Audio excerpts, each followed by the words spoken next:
రథసప్తమి రోజు బియ్యం డబ్బాలో దీనిని పెడితే చాలు, కూర్చుని తిన్నా తరగని ఆస్తి వస్తుంది, ధనవర్షం కురుస్తుంది.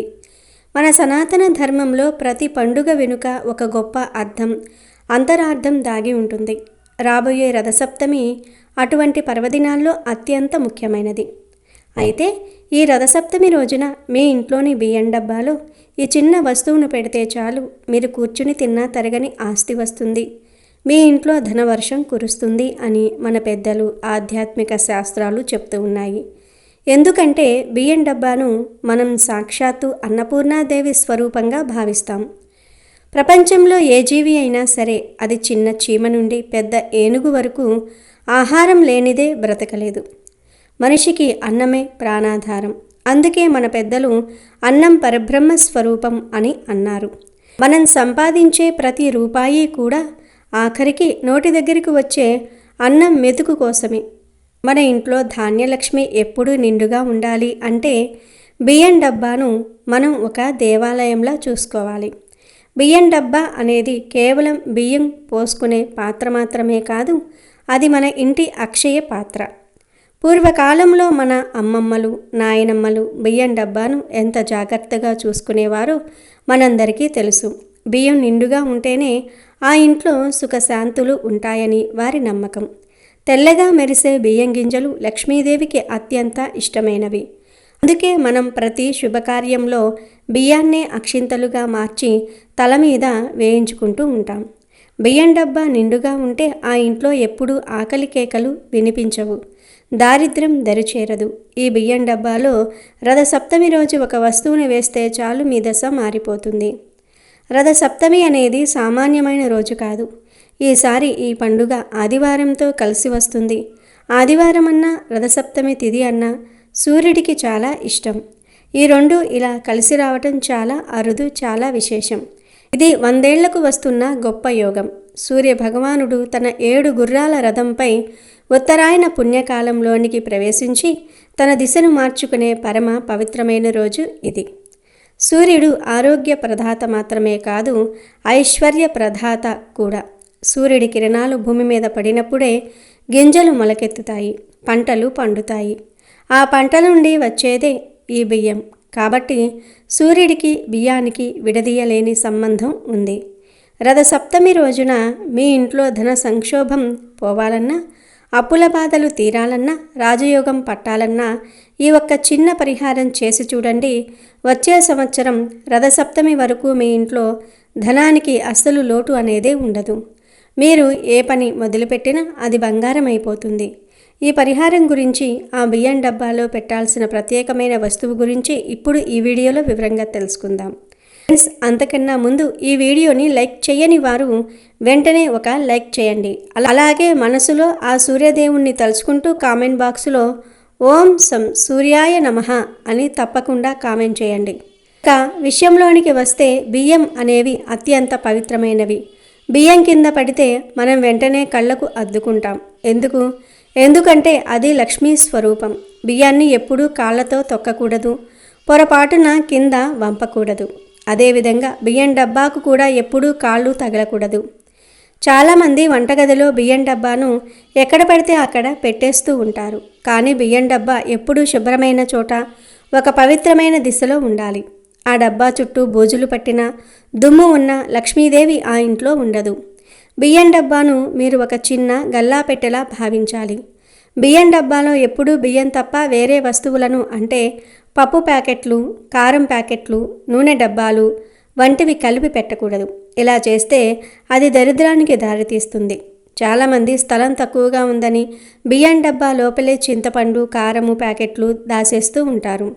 ఇది చాలా పెద్ద పొరపాటు. బియ్యం డబ్బా అనేది కేవలం ధాన్యానికి మాత్రమే పరిమితం అవ్వాలి. అప్పుడే ఆ ఇంట్లో ఐశ్వర్యం నిలుస్తుంది. బియ్యం డబ్బాను ఎప్పటికప్పుడు తుడుస్తూ శుభ్రంగా ఉంచుకోవాలి. ఎప్పుడైతే మీరు బియ్యాన్ని గౌరవిస్తారో అప్పుడే ఆ ఆహారం మీకు ఆరోగ్యాన్ని, ఐశ్వర్యాన్ని ఇస్తుంది.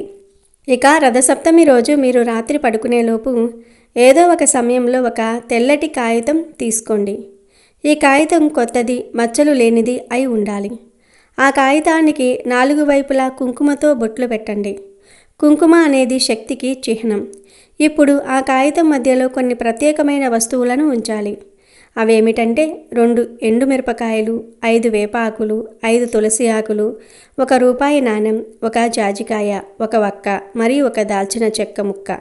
ఈ వస్తువులన్నీ మీరు ముందు రోజే సిద్ధం చేసుకోండి. ఈ వస్తువులన్నిటికీ ప్రకృతిలో ఒక ప్రత్యేకమైన శక్తి ఉంది. వీటిని కలిపి ఒక పొట్టంలా కడితే అది ఒక శక్తివంతమైన యంత్రంలా పనిచేస్తుంది. ఎండుమిరపకాయలు మీ ఇంట్లో ఉన్న నెగిటివ్ ఎనర్జీని, దిష్టి దోషాలను తొలగిస్తాయి. ఎరుపు రంగు సూర్యుడికి ఇష్టం కాబట్టి ఎండుమిరపకాయలు సూర్యశక్తిని గ్రహిస్తాయి. వేపాకులు సాక్షాత్తు అమ్మవారి స్వరూపం. ఇవి ఆరోగ్యాన్ని, క్రిమి కీటకాలు దరిచేరనీయకుండా చూస్తాయి. తులసి ఆకులు సాక్షాత్తు మహాలక్ష్మికి చిహ్నం. అవి ఉన్న చోట ఐశ్వర్యం తాండవిస్తుంది. తులసి ఆకుల సువాసన బియ్యం డబ్బాలో ఒక రకమైన పవిత్రతను నింపుతుంది. ఇక రూపాయి నాణెం విషయంలోనికి వస్తే నాణెం అనేది ధన ఆకర్షణకు సంకేతం. వెండి నాణెం ఉంటే ఇంకా మంచిది, లేదంటే సాధారణ రూపాయి నాణెం అయినా పర్వాలేదు. జాజికాయకు ఆధ్యాత్మికంగా గొప్ప ప్రాముఖ్యత ఉంది. దీనిని వశీకరణకు మరియు ఆకర్షణకు వాడుతూ ఉంటారు. జాజికాయ ఉన్న చోట లక్ష్మీదేవి స్థిరంగా ఉంటుంది. వక్క అనేది గణపతి స్వరూపం. ఏ పనినైనా విఘ్నాలు లేకుండా జరగడానికి ఇది అవసరం. దాల్చిన చెక్క అనేది ప్రపంచవ్యాప్తంగా డబ్బును ఆకర్షించే ఒక గొప్ప మూలికగా ప్రసిద్ధి చెందింది. దాల్చిన చెక్క పొడిని పరుసులో పెట్టుకున్న డబ్బు పెరుగుతుందని అంటూ ఉంటారు. అటువంటి దాల్చిన చెక్కను ఈ పొట్లంలో ఉంచటం వల్ల మీ బియ్యం డబ్బా ఐశ్వర్య నిధిగా మారుతుంది. ఈ వస్తువులన్నీ కలిపి ఆ తెల్ల కాగితంలో పెట్టి ఒక ఎర్రటి దారంతో లేదా మామూలు దారంతో చిన్న పొట్లంలాగా కట్టండి. ఈ పొట్లాన్ని తీసుకుని వెళ్ళి మీ ఇంట్లోని బియ్యం డబ్బాలో మధ్యలో చిన్న గుంటలా తీసి అక్కడ ఈ పొట్లాన్ని పెట్టి పైన బియ్యంతో కప్పేయండి. ఇలా చేసేటప్పుడు మీరు ఒంటరిగా ప్రశాంతంగా ఉండాలి. ఎవరితోనూ మాట్లాడకూడదు. ఈ పొట్లాన్ని పెడుతున్నప్పుడు మీ మనసులో ఓ అన్నపూర్ణాదేవి, మా ఇంట్లో ధనధాన్యాలకు ఎప్పుడూ లోటు రాకుండా చూడు, మా కష్టాలన్నీ తీర్చి ఐశ్వర్యాన్ని ప్రసాదించు అని బలంగా కోరుకోండి. సూర్య భగవానుడి సాక్షిగా ఈ రథసప్తమి రోజున ఈ పని చేయటం వల్ల మీ జాతకంలో ఉన్న దారిద్ర్య దోషాలన్నీ తొలగిపోతాయి. ఈ పొట్లాన్ని 1 నెల రోజుల పాటు ఆ బియ్యం డబ్బాలోనే ఉండనివ్వండి. ఈ 30 రోజుల పాటు మీరు ఆ డబ్బా నుండి బియ్యం వాడుకోవచ్చు. కానీ పొట్లాన్ని మాత్రం కదిలించకండి. 1 నెల గడిచిన తర్వాత, అంటే వచ్చే నెల సప్తమి తిథి నాటికో లేదా నెల ముగిసిన తర్వాతో ఆ పొట్లాన్ని బయటకు తీసి అందులోని వస్తువులను పారే నీటిలో, అంటే ఏదైనా కాలువలో లేదా చెరువులో వేసేయండి. ఒకవేళ పారే నీరు అందుబాటులో లేకపోతే ఏదైనా పెద్ద చెట్టు మొదట్లో మట్టి తీసి అక్కడ పూజ చేయండి. ఈ పరిహారం చేయటం వల్ల రథసప్తమి నాటి సూర్యశక్తి ఆ బియ్యం గింజల ద్వారా మీ ఇల్లంతా వ్యాపిస్తుంది. మన ఇంట్లో ప్రతి వస్తువు ఒక వైబ్రేషన్ కలిగి ఉంటుంది. బియ్యం డబ్బా అనేది వంటగదిలో ఉంటుంది కాబట్టి దాని నుండి వచ్చే సానుకూల శక్తి ఇంటి సభ్యులందరిపై ప్రభావం చూపిస్తుంది. ఈ పరిహారంలో వాడిన జాజికాయ రాజవంశీకరణకు ఎంతో పేరుగాంచింది. దీనివల్ల సమాజంలో మీకు గౌరవం పెరుగుతుంది. అధికారులు లేదా పెద్ద మనుషుల నుండి మీకు రావాల్సిన పనులు త్వరగా పూర్తవుతాయి. వక్క విఘ్న వినాయకుడి ప్రతిరూపం కాబట్టి మీ వ్యాపారంలో కానీ ఉద్యోగంలో కానీ ఎదురయ్యే ఆటంకాలు తొలగిపోతాయి. దాల్చిన చెక్క డబ్బును అయస్కాంతంలా ఆకర్షిస్తుంది. ఈ పరిహారం చేసిన కొద్ది రోజులలోనే మీకు తెలియని ధన ప్రవాహం మొదలవుతుంది. అప్పుల బాధలతో సతమతమయ్యే వారికి కొత్త ఆదాయ మార్గాలు కనిపిస్తాయి. ముఖ్యంగా ఈ పరిహారం చేసేటప్పుడు కొన్ని నియమాలు పాటించాలి. రథసప్తమి రోజున ఉదయాన్నే లేవాలి. ఆ రోజు సూర్యుడికి ఇష్టమైన ఆవు పాలు మరిగించి ఆ పాలల్లో బియ్యం వేసి పరమాన్నం వండి నైవేద్యం పెట్టడం మర్చిపోకండి. ఆ పరమాన్నంలో కూడా కొంచెం దాల్చిన చెక్క పొడి లేదా ఇలాచీ వేస్తే అది మరింత శక్తివంతం అవుతుంది. సూర్యుడు ఆరోగ్య ప్రదాత కాబట్టి ఈ పరిహారం వల్ల మీ ఇంట్లో దీర్ఘకాలిక అనారోగ్య సమస్యలు ఉన్నా అవి నెమ్మదిగా తగ్గుముఖం పడతాయి. బియ్యం డబ్బాను ఎప్పుడూ ఖాళీగా ఉంచకూడదని మనం చెప్పుకున్నాం కదా. ఎందుకంటే డబ్బా అడుగు కనిపిస్తే ఆ ఇంట్లో లక్ష్మి వెళ్ళిపోతుందని ఒక నమ్మకం. కాబట్టి ఎప్పుడూ బియ్యం సగానికి రాగానే కొత్తవి తెచ్చి పోయండి. బియ్యం డబ్బాను ఎప్పుడూ నేల మీద నేరుగా పెట్టకుండా కింద ఒక చిన్న పీట లేదా ఏదైనా స్టాండు ఉంచటం మంచిది. రథసప్తమి రోజున ఈ పరిహారం చేయలేకపోయిన వారు ఆ తర్వాత వచ్చే ఏదైనా శుక్రవారం లేదా ఆదివారం రోజు కూడా ప్రయత్నించవచ్చు. కానీ రథసప్తమి రోజున చేస్తే వచ్చే ఫలితం వేల రెట్లు ఎక్కువగా ఉంటుంది. ఈ పరిహారం కేవలం డబ్బు కోసమే కాదు, మానసిక ప్రశాంతత కోసం కూడా. ఏ ఇంట్లో అయితే అన్నపూర్ణమ్మ అనుగ్రహం ఉంటుందో ఆ ఇంట్లో గొడవలు ఉండవు. అందరూ కలిసిమెలిసి ఉంటారు. పచ్చని తోరణాల మధ్య కలకలలాడే వంటగదిలో లక్ష్మీదేవి ఎప్పుడూ నివాసం ఉంటుంది.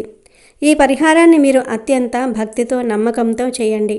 ఏదో పరీక్ష చేద్దాం అన్నట్లు కాకుండా ఆ పరమాత్మ మీద భారం వేసి చేయండి. అప్పుడు ఫలితం తప్పకుండా దక్కుతుంది. ఈ రథసప్తమి నుండి మీ జీవితం ఒక వెలుగు జిలుగుల ప్రయాణం కావాలని, రాజయోగం పట్టి మీరు కోరుకున్నవన్నీ సిద్ధించాలని మనసారా కోరుకుంటున్నాను. ఈ పవిత్రమైన సమాచారాన్ని మీ ఒక్కరికే ఉంచుకోకుండా మీ ఫ్రెండ్స్, బంధువులకు కూడా షేర్ చేయండి. ఎందుకంటే 10 మందికి మంచిని పంచటం వల్ల వచ్చే పుణ్యం మీకు రక్షణ కవచంలా మారుతుంది. మీ ఇంట్లోని బియ్యం డబ్బా మీ ఐశ్వర్యానికి పునాది కావాలి. రథసప్తమి నాటి సూర్యకిరణాలు మీ బియ్యం డబ్బాలోని గింజలను శక్తివంతం చేస్తాయి. ఆ బియ్యాన్ని మీరు ఆహారంగా తీసుకున్నప్పుడు మీ శరీరంలోని నాడులు ఉత్తేజితమై మీకు మంచి ఆలోచనలు వస్తాయి. మంచి ఆలోచనలే విజయానికి మెట్లు. కాబట్టి ఈ రథసప్తమి రోజున పొరపాటున కూడా బియ్యాన్ని వృధా చేయకండి. ఒక మెతుకు కూడా కింద పడనీయకండి. అలాగే ఈ బియ్యం డబ్బా పరిహారాన్ని కూడా చేయండి. అప్పుడు సాక్షాత్తు అన్నపూర్ణాదేవి మీ ఇంట్లో స్థిర నివాసం ఏర్పరచుకుంటుంది. వద్దన్న ధనం వచ్చి చేరుతుంది. కూర్చుని తిన్నా తరగని ఆస్తి అంటే మీ సంపాదన పెరగటమే కాకుండా అనవసరపు ఖర్చులు తగ్గి డబ్బు ఆదా అవ్వటం కూడా జరుగుతుంది. కనుక ఈ పరిహారాన్ని పాటించండి, శుభ ఫలితాలను పొందండి. మాఘశుద్ధ సప్తమి తిథి రోజు రథసప్తమిని చేసుకోవటం ఆనవాయితీ. కోనార్క్లోని సూర్య దేవాలయంలో, అరసవల్లిలోని సూర్య దేవాలయంలో రథసప్తమిని పురస్కరించుకొని మహావైభవపేతమైన ఉత్సవం జరుగుతుంది. కోనార్క్లో జరిగే ఈ రథోత్సవాన్ని చూడడానికి దేశ నలుమూలల నుండి భక్తులు తండోపతండాలుగా వస్తారు. ప్రతిరోజు సూర్య నమస్కారాలు చేయటం మంచిది. రథసప్తమి నాడు చేస్తే మరీ మంచిది. ఈరోజు ఆవునేతితో దీపం వెలిగించి సూర్య భగవానుడికి నమస్కరించుకుంటూ నది లేదా చెరువుల్లో వదిలితే మంచిది. సూర్యుడిని ఎర్రటి పూలతో పూజించటం శ్రేష్టం. రవితేజునికి రేగిపళ్ళు ఇష్టం కనుక ఈరోజు రేగిపళ్లను, పరమాన్నాన్ని ఆతిథ్యునికి నైవేద్యంగా సమర్పించాలి. ఇతర మాసంలోని సప్తమి తిథుల కన్నా మాఘమాసంలోని సప్తమి తిథి చాలా విశిష్టమైనది. ఎందుకంటే స్వామివారి నిజరూప దర్శనం కలిగేది రథసప్తమి రోజే. మనం ప్రత్యక్ష దైవంగా సూర్యుని ఆరాధిస్తాం. నిత్య దేవతారాధనలో సూర్యోపాసన, సూర్య ఆరాధన ఎంతో ప్రాచీనమైనది. భగవంతుని కార్యాలైన సృష్టి, స్థితి మరియు లయలలో స్థితికి ప్రధానమైనటువంటి సూర్యుడు ప్రత్యక్షంగా పూజలందుకుంటున్నాడు. సూర్యుడు వర్షాన్నిస్తాడు, శరీరానికి కాంతినిస్తాడు, ప్రపంచాన్ని చూడగల కంటికి వెలుగునిచ్చి అన్నిటినీ చూసే శక్తినిస్తాడు.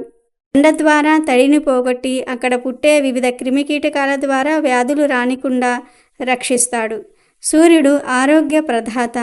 ఆర్జమిస్తే చాలు అష్టైశ్వర్యాలను ప్రసాదిస్తాడు. ఉత్తరాయణ పుణ్యకాలంలో సూర్యుని గమనం దక్షిణ దిశము నుండి ఇతర దిశకు మారే పర్వదినమే రథసప్తమి. రథసప్తమి నాటి బ్రహ్మ ముహూర్తంలో ప్రముఖ నక్షత్రాలన్నీ రథాకారంలో అమరి ఉండి సూర్య రథాన్ని తలపిస్తాయని ప్రతీతి. ఈ రోజు నుండి సూర్యుడికి భూమి దగ్గరవటం ప్రారంభిస్తుంది. భానుడి శక్తి భూమికి పుష్కలంగా లభించటం మొదలవుతుంది. సూర్య ఆరాధన వలన విజ్ఞానము, సద్గుణం, వర్చస్సు, మనోబలం, ఆయుష్, దానం, సత్సంతానం, శారీరక బలం కలగటమే కాక సర్వ పాపాలు తొలగిపోతాయి. వాత, పిత్త, క్షయ, కుష్టి వంటి వ్యాధులకు సైతం విముక్తి లభిస్తుందని వేదోక్తి. అయితే ఈ రథసప్తమి రోజు ఆడవారు మర్చిపోకుండా ఈ రంగులో ఉండే చీరను కట్టుకుంటే చాలు భర్తకు నిండు నూరేళ్ల ఆయుష్ కలుగుతుంది. డబ్బుకు లోటు అనేది రాదు. దీర్ఘ సుమంగళి యోగం సిద్ధిస్తుంది. మీకు ఉన్న కష్టాలన్నీ కూడా పోయి లక్ష్మీదేవి అనుగ్రహంతో కుబేరులుగా మారిపోతారు. రథసప్తమి రోజు ఈ రంగు దుస్తులు ధరిస్తే సూర్య భగవానుడి అనుగ్రహం పరిపూర్ణంగా సిద్ధిస్తుంది. సంవత్సరమంతా కూడా ఐశ్వర్యానికి లోటు రాకుండా ఉంటుంది. ఇక ఎంతో పవిత్రమైన రథసప్తమి రోజు ఆడవారు ఎరుపు లేదా ఆరెంజ్ లేదా పింక్ కలర్లో ఉండే చీరను కట్టుకుంటే చాలా మంచిది. ఈరోజు ఆడవారు ఈ రంగులో ఉండే చీరను కట్టుకుంటే భర్తకు నిండు నూరేళ్ల ఆయుష్ కలుగుతుంది. దీర్ఘ సుమంగళి యోగం కలుగుతుంది. ధనానికి లోటు రాదు. లక్ష్మీదేవి అనుగ్రహం మరియు సూర్య భగవానుడి అనుగ్రహం కూడా లభిస్తుంది. సంవత్సరమంతా దేనికి లోటు రాకుండా ఉంటుంది. చీర అనే కాదు, డ్రెస్సులు వేసుకునేవారు కూడా ఈ రథసప్తమి రోజు ఈ రంగులో ఉండేవి వేసుకుంటే మంచిది.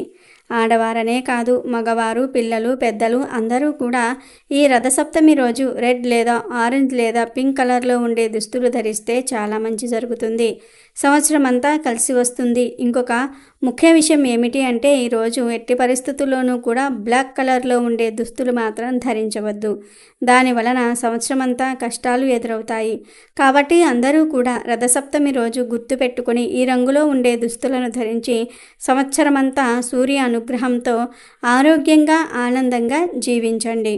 ఇక ఎంతో శక్తివంతమైన పవిత్రమైన రథసప్తమి రోజు రావి ఆకులను గుమ్మాలకు తోరణాలుగా కట్టుకోవాలి. ఈరోజు రావి చెట్టు దగ్గరకు వెళ్ళి 11 లేదా 21 రావి ఆకులను తెచ్చుకొని ఆ ఆకులతో తోరణం చేసి కట్టుకుంటే ఇంట్లో వారికి సకల శుభాలు కలిగేలాగా సూర్య భగవానుడు దీవిస్తాడు.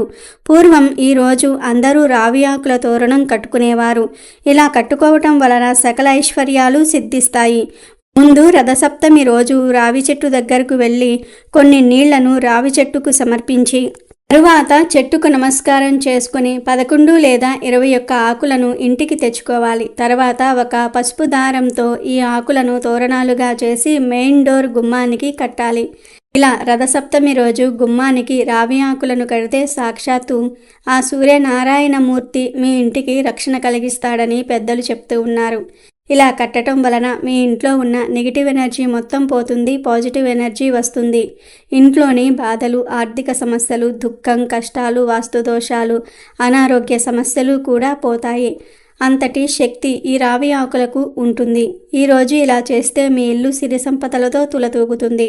ఎందుకంటే రావి చెట్టు ఆకుల నుండి ప్రాణవాయువు అధికంగా విడుదల అవుతుంది. ఈ ఆకులు విషగాలులను, కాలుష్యపూరితమైన గాలులను శుద్ధి చేసి స్వచ్ఛమైన గాలిని మనకు అందిస్తాయి. రథసప్తమి రోజు రావి ఆకులను గుమ్మానికి కట్టుకోవటం వలన సూర్యనారాయణమూర్తి ఎంతో సంతోషించి సిరి సంపదలను, సుఖ సంతోషాలను కలిగిస్తాడు. అన్ని వృక్షాలలోకెల్లా రావి చెట్టు పరమ పవిత్రమైనదని శ్రీమద్ భాగవతంలో శ్రీకృష్ణ భగవానుడు చెప్పాడు. రావి చెట్టును విష్ణువు నివాసంగా పరిగణిస్తారు. అశ్వత్థ వృక్షంగా ప్రసిద్ధికెక్కిన ఈ రావి చెట్టు కింద పరమ భక్తులైన హిందువులు తమ ప్రాణాలను సైతం వదిలిపెట్టడానికి ఇష్టపడుతూ ఉంటారు. సాక్షాత్తు విష్ణుమూర్తి ప్రతిరూపమే రావి చెట్టు అని విశ్వసిస్తూ ఉంటారు. రావి చెట్టును పూజించడం వల్ల శనీశ్వరుని బాధలు తొలగిపోతాయి. ఈ చెట్టులో ఎన్నో ఔషధ గుణాలు ఉన్నాయి. ఈ చెట్టు యొక్క బెరడు, ఆకులు ఎన్నో వ్యాధుల నివారణకు ఉపయోగపడతాయని ఆయుర్వేద నిపుణులు చెప్తూ ఉన్నారు. రావి చెట్టును పూజించటం హిందూ మతంలో చాలా ముఖ్యమైన ఆచారం. దాదాపుగా ప్రతి దేవాలయంలోనూ రావి చెట్టు ఉంటుంది. రావి చెట్టును భగవత్ స్వరూపంగా హిందువులు భావిస్తారు. కాబట్టి అందరూ కూడా రథసప్తమి రోజు ఈ రావి ఆకులను గుమ్మానికి కట్టి శుభ ఫలితాలను పొంది సంతోషంగా జీవించండి.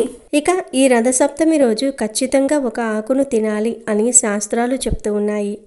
ఎందుకంటే మన హిందూ ధర్మంలో ఎన్నో పండుగలు వస్తూ ఉంటాయి, వెళ్తూ ఉంటాయి. కానీ కొన్ని పండుగలు మాత్రం కేవలం ఆచారాల కోసమే కాదు, మన ఆరోగ్యాన్ని, మన ఆయుష్ను కాపాడటం కోసమే పెద్దలు ఏర్పాటు చేశారు. అలాంటి అద్భుతమైన పర్వదినమే ఈ రథసప్తమి. సాక్షాత్తు ఆ సూర్యభగవానుడి జన్మదినంగా భావించే ఈ రోజున మనం చేసే ప్రతి చిన్న పనికి కూడా 1000 రెట్ల ఫలితం ఉంటుందని శాస్త్రం ఘోషించి చెప్తోంది. ఈ విశేషమైన రోజున ప్రతి ఒక్కరూ తప్పనిసరిగా గుర్తుపెట్టుకొని ఒక ప్రత్యేకమైన ఆకును ప్రసాదంగా స్వీకరించాలి అని పెద్దలు చెప్పారు. మరి ఆ ఆకు ఏమిటంటే సాక్షాత్తు ఆ శ్రీమన్నారాయణుడికి అత్యంత ఇష్టమైన సూర్యభగవానుడి శక్తిని నింపుకున్న రేగి ఆకు. రథసప్తమి నాడు తల మీద జిల్లేడు ఆకులతో పాటు రేగి ఆకులను పెట్టుకుని స్నానం చేయటం మనకు తెలిసిన విషయమే. కానీ ఈ రోజున రేగి ఆకును తినటం వల్ల కలిగే ఫలితాలు ఎంతో రహస్యమైనవి మరియు శక్తివంతమైనవి. సూర్యుడు అంటేనే ఆరోగ్య ప్రదాత. రథసప్తమి రోజున సూర్యకిరణాల్లో ఉండే అమృత ధారలను గ్రహించే గుణం ప్రకృతిలో కేవలం కొన్ని మొక్కలకు మాత్రమే ఉంటుంది. అందులో ప్రధానమైనది ఈ దేశవాళీ రేగి చెట్టు. ఈ రోజున రేగి ఆకును తినటం వల్ల శరీరంలో ఉండే సమస్త రోగాలు, దీర్ఘకాలిక వ్యాధులు అన్నీ కూడా పటాపంచలైపోతాయి. ఇది కేవలం నమ్మకం మాత్రమే కాదు, మన ఋషులు అందించిన అద్భుతమైన ఆరోగ్య సూత్రం. రథసప్తమి నాడు ఈ ఆకును తినటం వల్ల వచ్చే ఏడాది వరకు శరీరానికి ఎటువంటి రోగాలు రాకుండా ఒక రక్షణ కవచంలా పనిచేస్తుంది. అంతేకాకుండా ఈ ఆకును తినటం వల్ల కలిగే మరో అద్భుతమైన ప్రయోజనం ఏమిటి అంటే ఆయుష్ పెరగటం. ఈ రోజుల్లో అకాల మరణాలు, ఆకస్మిక ప్రమాదాలు ఎక్కువగా జరుగుతూ ఉన్నాయి. ఇలాంటి భయంకరమైన దోషాలు పోవాలన్నా, మృత్యుగండాలు తొలగిపోవాలన్నా రథసప్తమి రోజు రేగి ఆకును తినాల్సిందే. ఎవరైతే ఈ ఆకును భక్తితో తింటారో వారి ఆయుష్ వృద్ధి చెందుతుందని, అకాల మరణం దరిచేరదని పురాణాలు స్పష్టంగా చెప్తూ ఉన్నాయి. అంటే ఈ ఆకు మనిషి దేహాన్ని వజ్రంలా మార్చటమే కాదు, ఆ వజ్రానికి గట్టి రక్షణను కూడా ఇస్తుందన్నమాట. ఇక ఆరోగ్యంతో పాటు అందరూ కోరుకునేది ఐశ్వర్యం. ఈ రేగాకును తినటం వల్ల మీ శరీరంలో ఉండే నెగిటివ్ ఎనర్జీ అంతా బయటకు పోతుంది. ఎప్పుడైతే నెగిటివ్ ఎనర్జీ పోతుందో అప్పుడు ఆటోమేటిక్గా పాజిటివ్ ఎనర్జీ మీలోనికి ప్రవేశిస్తుంది. తద్వారా లక్ష్మీదేవి అనుగ్రహం కలిగి ఆర్థిక ఇబ్బందులు తొలగిపోయి అప్పుల బాధల నుండి విముక్తి లభిస్తుంది. మీరు అపర కుబేరులు అయ్యే యోగం కలుగుతుంది. మీ జాతకంలో ఎలాంటి దోషాలు ఉన్నా, గ్రహాలు అనుకూలించకపోయినా సరే ఈ ఒక్క ఆకు తినటం వల్ల అవన్నీ సర్దుకుంటాయి. జీవితంలో కష్టాలు, కన్నీళ్లు అనేవి లేకుండా సమస్యలు వచ్చినా వాటిని తట్టుకుని నిలబడే ధైర్యము, శక్తి మీకు ఈ ప్రసాదం ద్వారా లభిస్తుంది. అయితే ఇక్కడ మనం వాడుకోవలసినవి కేవలం దేశవాళీ చిన్న రేగిపండు ఆకులు మాత్రమే. పెద్ద హైబ్రిడ్ రేగి చెట్టు ఆకులు కాకుండా మన గ్రామాలలో పొలాల గట్ల మీద దొరికే చిన్న ముళ్ళ చెట్టు ఆకులను మాత్రమే మనం వాడాలి. ఈ ఆకులు చాలా చిన్నవిగా, దాదాపుగా ఒక చిన్న చాక్లెట్ అంత సైజులో ఉంటాయి. ఈ ఆకులోనే ఔషధ గుణాలు, దైవిక శక్తి ఎక్కువగా ఉంటాయి కనుక రథసప్తమి రోజు ఉదయాన్నే ఈ ఆకులను సేకరించుకోండి. ఆకులను తెచ్చుకున్నాక శుభ్రంగా కడిగి మీ పూజా మందిరంలో సూర్యనారాయణమూర్తి లేదా విష్ణుమూర్తి పటం ముందు ఉంచాలి. ఒకవేళ ఫోటో లేకపోతే సూర్య భగవానుని మనసులో తలుచుకుంటూ నమస్కారం చేసుకోండి. స్వామి, మాకు ఉన్న అనారోగ్యాలు పోవాలి, మా కుటుంబానికి రక్షణగా ఉండాలి. ఈ ఆకును అమృతంలా మార్చి మాకు ప్రసాదించు అని ప్రార్థించండి. ఒక 5 నిమిషాల తర్వాత ఆ ఆకులను తీసి ప్రసాదంగా ఇంటి సభ్యులందరికీ పంచాలి. రేగి ఆకు తినదగిన విధంగానే ఉంటుంది. ఒకవేళ పచ్చి ఆకు తినలేకపోతే దానిపై చిటికెడు పంచదార లేదా బెల్లం ముక్క లేదా కొంచెం తేనె వేసుకొని నమిలి మింగేయవచ్చు. లేదంటే ఆ ఆకును నూరి చిన్న ఉండలాగా చేసి ఆ ఉండను టాబ్లెట్ లాగా చేసుకొని గొంతులో వేసుకొని మింగేయండి. ఇలా ఈరోజు ఈ ఆకు తింటే చాలా మంచిది. ఈ రేగి ఆకు రసం రక్తంలో కలవటం వల్ల నాడులు శుద్ధి అయి శరీరానికి వజ్రతుల్యమైన బలం చేకూరుతుంది. మీ ఒంట్లోని రోగాలన్నీ పోతాయి, ఆయుష్ పెరుగుతుంది, అపమృత్యు దోషాలు పోతాయి, రాజయోగం పడుతుంది. ఇక మీరు అపర కోటీశ్వర్లుగా మారిపోతారు. ఈ ఆకుతో పాటు ఈ రోజున సూర్యుడికి నివేదించిన పరమాన్నాన్ని కూడా స్వీకరిస్తే ఆ సూర్యభగవానుడి కృప మనపై ఎల్లప్పుడూ ఉంటుంది. నమ్మకమే మనకు బలం. కాబట్టి ఈ రథసప్తమి రోజున తప్పకుండా ఈ రేగి ఆకును తిని అష్టైశ్వర్యాలు, ఆయురారోగ్యాలు పొందండి. సూర్యుడికి ఎంతో ఇష్టమైన ఈ రథసప్తమి రోజు 2 వస్తువులను కొని ఇంటికి తెచ్చుకుంటే చాలు, సూర్యుడు అనుగ్రహం లభిస్తుంది, తరతరాలకు తరగని ఐశ్వర్యం వస్తుందని పండితులు చెప్తూ ఉన్నారు. ఆ వస్తువులలో మొదటిది గోధుమలు. అవును, రథసప్తమి రోజు గోధుమలను కానీ, గోధుమ రవ్వను కానీ లేదా గోధుమ పిండిని కానీ కొని ఇంటికి తెచ్చుకున్నట్లయితే చాలా మంచిది. సూర్య భగవానుడి అనుగ్రహం లభిస్తుంది, మంచి ఆరోగ్యం సిద్ధిస్తుంది. గోధుమల గురించి అందరికీ తెలుసు. గోధుమలు చాలా బలవర్ధకమైన ఆహారం. గోధుమలలో చాలా పోషకాలు ఉంటాయి. సూర్యుడికి ఇష్టమైన ధాన్యం గోధుమలు కనుక రథసప్తమి రోజు గోధుమలను కానీ, గోధుమ రవ్వను కానీ, గోధుమ పిండిని కానీ కొని ఇంటికి తెచ్చుకుంటే ఎన్నటికీ తరగని ఐశ్వర్యం వస్తుంది, ఆరోగ్యం సిద్ధిస్తుంది, లక్ష్మీ కటాక్షం కలుగుతుంది, పట్టిందల్లా బంగారం అవుతుంది, తిరిగిలేని రాజయోగం పడుతుంది. కనుక గోధుమలు కానీ, గోధుమ రవ్వ కానీ, గోధుమ పిండి కానీ కొనాలనుకునేవారు రథసప్తమి రోజు కొనండి. ఇలా కొన్న గోధుమలతో ఆ రోజు గోధుమ పాయసం తయారు చేసి సూర్యుడికి నివేదన చేసి ఆ తర్వాత మీరు ప్రసాదంగా స్వీకరించి తింటే సంవత్సరమంతా ఎటువంటి అనారోగ్య సమస్యలు రాకుండా ఉంటాయి. మంచి ఆరోగ్యం లభిస్తుంది. కనుక రథసప్తమి రోజు అందరూ కూడా గోధుమలకు సంబంధించిన పదార్థాలను కొని తెచ్చుకోండి. మీ ఇంట్లో ఉన్నా సరే ఒక పావు కేజీ అయినా సరే కొని తెచ్చుకుంటే మీకే మంచి జరుగుతుంది. ఇక రథసప్తమి రోజు కొని తెచ్చుకోవలసిన రెండవ వస్తువు ఏమిటి అంటే కుంకుమ. కుంకుమ గురించి అందరికీ తెలుసు. కుంకుమను ప్రతిరోజు బొట్టుగా పెట్టుకుంటారు. పూజలలో ఉపయోగిస్తారు. అమ్మవారికి కుంకుమార్చన చేస్తారు. కుంకుమ ఎర్ర రంగులో ఉండే శక్తివంతమైన పదార్థం. ఈ కుంకుమ అంటే సూర్య భగవానుడికి ఎంతో ప్రీతి. కాబట్టి రథసప్తమి రోజు కుంకుమను కొని ఇంటికి తెచ్చుకోవాలి. ఆల్రెడీ మీ ఇంట్లో ఉన్నా సరే 5 రూపాయలు పెట్టి చిన్న కుంకుమ ప్యాకెట్ను కొని తెచ్చుకోండి. అలా తెచ్చుకుంటే మీకు సంవత్సరమంతా కలిసి వస్తుంది. సూర్య భగవానుడి అనుగ్రహం కలుగుతుంది. ధనానికి ఐశ్వర్యానికి లోటు రాకుండా ఉంటుంది. కనుక రథసప్తమి రోజు అందరూ ఈ 2 వస్తువులను కొని ఇంటికి తెచ్చుకోండి. 2 వస్తువులు కొనలేని వారు కనీసం ఈ రెండిటిల్లో నుండి ఒక వస్తువును కొని తెచ్చుకున్నా మీకు సంవత్సరమంతా కలిసి వస్తుంది. తరగని ఐశ్వర్యం కూడా వస్తుంది. సూర్యుడిని పూజించటం వల్ల జ్ఞానం సిద్ధిస్తుందని కృష్ణ యజుర్వేదం కూడా వివరిస్తుంది. ఆతిథ్య రూపంలో వాతాపిత్త రోగాల్ని, సవిస్తృ రూపంలో సర్వశస్త్ర బాధల్ని, ఉష్ణ రూపంలో సుఖ ప్రసవాన్ని ఇస్తాడని కూడా పురాణాలు ఘోషిస్తూ ఉన్నాయి. సూర్య నమస్కారాల గురించి పురాణాలలోనూ ప్రస్తావన ఉంది. యోగాసనము, ప్రాణాయామం, మంత్రం, చక్రధ్యానంతో చేసే సంపూర్ణ సాధనే సూర్య నమస్కారాలు. వీటిని బ్రహ్మ ముహూర్తం అంటే వేకువజామున చేస్తే మంచి ఫలితం ఉంటుందట. సూర్యుడి యొక్క ప్రభావాన్ని తెలిపే ఒక పురాణ కథ కూడా ఉంది. శ్రీకృష్ణుని కుమారుడైన సాంబుడు కుష్ఠివ్యాధి బారిన పడినప్పుడు 12 శ్లోకాలతో సూర్యున్ని ఆరాధించటంతో అతడి వ్యాధి నయమైందట. అలాగే ద్వాపర యుగంలో సత్రజిత్ అనే రాజు సూర్య భగవానుని ఆరాధించి సమంతకమని వరంగా పొందాడు. చిరంజీవి అయిన హనుమంతుడు కూడా సూర్యుని శిష్యుడే. సూర్యోదయంలో విద్యాభ్యాసాన్ని ప్రారంభించి సూర్యాస్తమయానికి పూర్తి చేసిన ప్రియ శిష్యుడు ఆంజనేయుడు. రథసప్తమి నాడు బంగారము గాని, వెండి గాని, రాగి గాని దానం చేయాలి. ఆ రోజు ఉపవాసం ఉండి సూర్య సంబంధమగు రథోత్సవాది కార్యక్రమాలను సూచిస్తూ కాలక్షేపం చేయాలి. రథసప్తమి వ్రతము చేయటం వలన సూర్య భగవానుని అనుగ్రహంచే ఆయురారోగ్యాది సకల సంపదలు కురియునని పురాణ ప్రబోధము.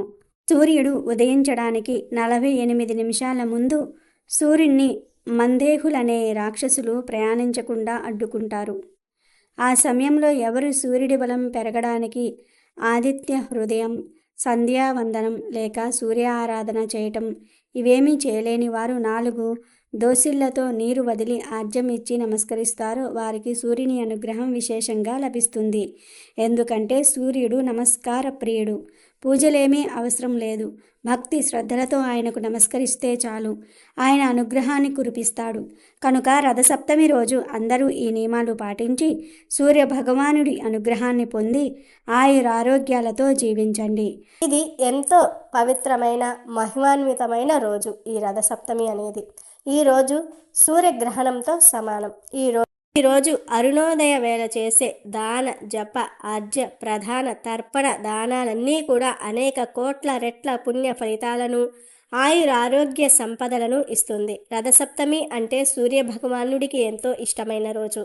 ఈ రోజు సూర్యుడి పుట్టినరోజు. రథసప్తమి రోజు ఎవరైనా సరే ఇప్పుడు మనం చెప్పుకోబోయే విధంగా స్నానం చేస్తే చాలు, జన్మ జన్మల దరిద్ర బాధలన్నీ కూడా తొలగిపోతాయి. అష్టదరిద్రాలు పోయి అష్టైశ్వర్యాలు కలుగుతాయి. ఈరోజు స్నానం చేసే సమయంలో 1-2 వస్తువులను నీళ్ళల్లో వేసి ఆ నీటితో స్నానం చేస్తే తిరిగిలేని విధంగా ఐశ్వర్యం కలుగుతుంది. ఆ 2 ఏమిటంటే, ఒకటి జిల్లేడు ఆకు, రెండవది రేగి పండ్లు. ఈరోజు జిల్లేడు ఆకును కోసి పాలు లేకుండా శుభ్రంగా ఆకును కడిగి ఆ ఆకును మరియు రేగి పళ్ళను లేదా రేగి ఆకులను నీటిలో వేసుకుని స్నానం చేస్తే తొందరలోనే ఐశ్వర్యవంతులు అవుతారు. దారిద్ర్య బాధలన్నీ కూడా తొలగిపోతాయి. అలాగే స్నానం చేసే సమయంలో 7 జిల్లేడు ఆకులు, 7 రాగి పండ్లు శిరస్సు మీద ఉంచుకుని తలస్నానం చేయండి.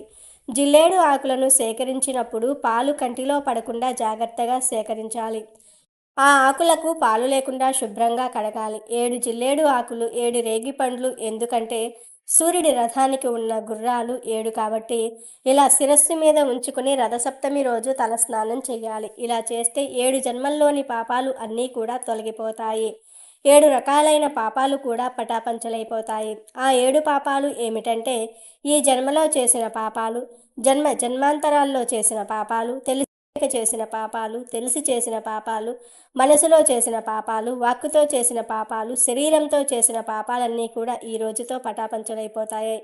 ఈ 7 రకాలైన పాపాలు పోవాలంటే రథసప్తమి రోజు అరుణోదయ వేళ 7 జిల్లేడు ఆకులు, 7 రేగి పండ్లు శిరస్సు మీద ఉంచుకుని తలస్నానం చేయాలి. అలా వీలు కాకపోతే ఎన్ని జిల్లేడు ఆకులు లభిస్తే అన్ని, లేదా చిక్కుడు ఆకులను అయినా సరే ఉపయోగించుకోవచ్చు. ఈ రోజు స్నానం చేసేటప్పుడు ఒక శ్లోకం చదువుకుని స్నానం చేస్తే తొందరలోనే రాజయోగం పడుతుంది, అదృష్టం కలిసి వస్తుంది. రథసప్తమి రోజు స్నానం చేసే సమయంలో మీరు చదవవలసిన ఆ శ్లోకం ఏమిటంటే, యద్య జన్మ కృతం పాపం మాయా జన్మస్తు సప్తమస్తు తన్మే రోగంచ శోకంచ మాకరి హంతు సప్తమి. అంటే 7 జన్మల్లోని పాపాలు, రోగాలు, శోకాలు కూడా తొలగిపోవాలని ఈ శ్లోకం అర్థం. ఇలా స్నానం చేశాక ప్రత్యేకంగా పూజలు చేసుకోవాలి. అలాగే ఈరోజు ఒక బ్రాహ్మణుడికి గొడుగు, పాదరక్షకులు దానం ఇస్తే అష్టదరిద్రాలు తొలగిపోయి అష్టైశ్వర్యాలు కలుగుతాయి. కాబట్టి రథసప్తమి రోజు ప్రతి ఒక్కరూ కూడా ఈ విధంగా స్నానం చేసి సూర్యుడి అనుగ్రహంతో పాపాలను తొలగించుకొని సంతోషంగా జీవించండి. పురాణాల ప్రకారం రథసప్తమి వ్రత విధానం చాలా ప్రాముఖ్యత కలిగి ఉంటుంది. ఈ వ్రత విధానాన్ని, వ్రత ఫలాన్ని గురించి అడిగిన ధర్మరాజుకు శ్రీకృష్ణుడు ఈ విధంగా తెలిపాడు. పూర్వకాలంలో కాంబోజ దేశమున యశోధర్ముడు అనే రాజు ఉండేవాడు. అతనికి ఒక కుమారుడు ఉండేవాడు. ఆ కుమారుడు ఎప్పుడూ కూడా వ్యాధుల బారిన పడేవాడు. తన కుమారుడికి వ్యాధులకు కారణం ఏమిటని రాజు బ్రాహ్మణులను అడిగాడు. అప్పుడు బ్రాహ్మణులు, నీ కుమారుడు పూర్వజన్మున పరమలోభి అయిన వైశ్యుడు. రథసప్తమి మహత్యము వలన నీకు జన్మించాడు. లోభి అయినందున వ్యాధిగ్రస్తుడైనాడు అని చెప్పారు.